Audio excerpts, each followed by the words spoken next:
Hey guys, this is Mr. McRae, and in this video we're going to talk about why and how scientists use models.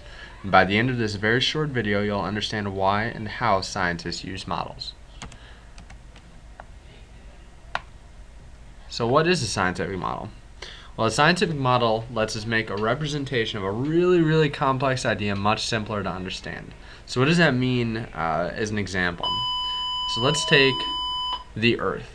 The Earth is really complex. We've got continents, we've got oceans, we've got mountains, we've got valleys, we've got rivers, we've got trees, we've got people, we've got all this stuff that makes a real exact representation of the Earth really complex and really hard to understand.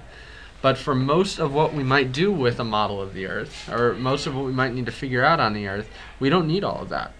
We don't need the mountains, we don't need the rivers, we don't need the lakes or the trees or any of that. So let's say I wanted to figure out the distance between right here and the DC area all the way to, let's say, to Beijing in China, the capital of China. Now, to get there, it's going to be pretty hard. There's some mountain ranges that I'd have to fly over, the Appalachians and the Rockies out near Colorado. And then there's, of course, the pretty big ocean in the Pacific.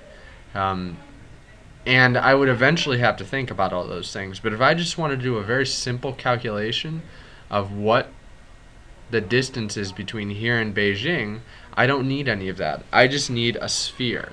Think of it like a tennis ball or a bowling ball. I just need that idea to decide what the distance is from Washington, D.C.